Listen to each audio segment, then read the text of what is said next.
basically you'd have different types of commodity money. So some cultures would use shells, some cultures would use something else. And when technology improves, we figure out how to make more of that type of money. We say, okay, now our fishing boats are way better. We can go out, we can get like a ton of shells and devalue them, right? So basically humanity's constantly searching for the hardest type of money, the one with the highest stock to flow ratio, meaning that we can't really bring a lot new to market compared to how much is already distributed throughout the market.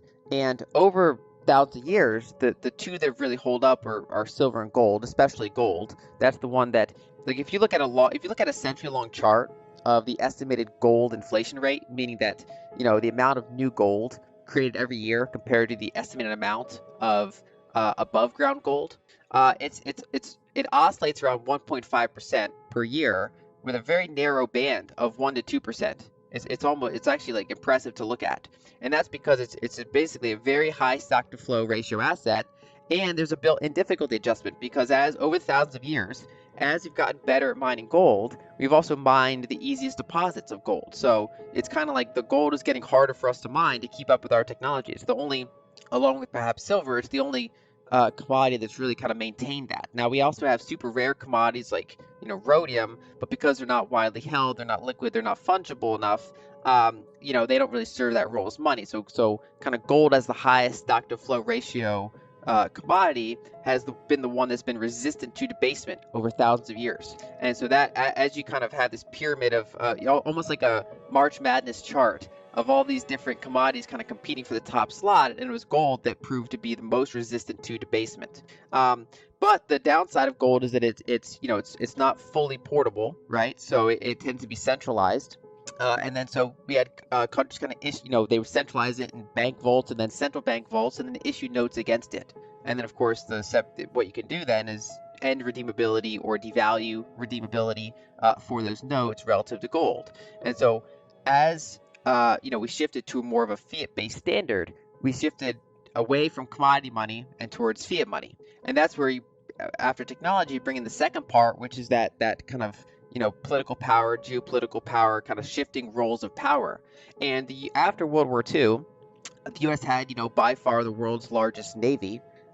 We had something like 40% of global GDP. So the United States could go to different countries and just basically make deals with them, kind of like deals you can't refuse, sort of, and say, okay, so we're going to give you protection from other entities and ourselves in exchange for you using dollars, as say you're only going to sell your oil globally in dollars, or you're only going to sell this in dollars, and you're going to hold your a large portion of your reserves in treasuries and dollars. And so, due to the fact that we're the Navy that can really kind of defend global supply chains, and due to just that global reach, we've been able to maintain that system. And essentially, what it is, it's the dollar backed by oil, but not really pegged to oil, right? So globally, because OPEC's been only pricing their oil in dollars, everybody around the world thinks in terms of dollars, needs dollars if they want to import energy.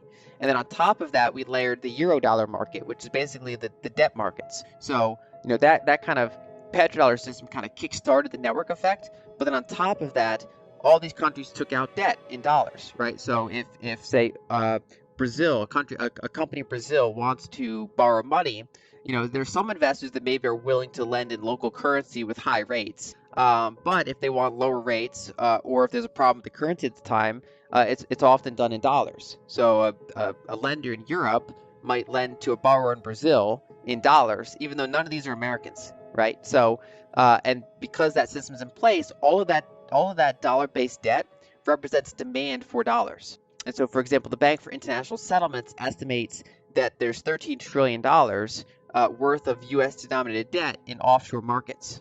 And it could be higher than that. There could be derivatives and other things that bring that number higher.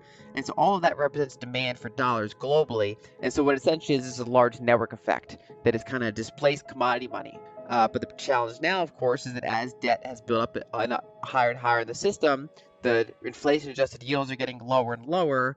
And as you have kind of the world building out, so as you have the rise of China, as you have kind of, the U.S. kind of diminishing its role as the biggest commodity importer. Now it's number two.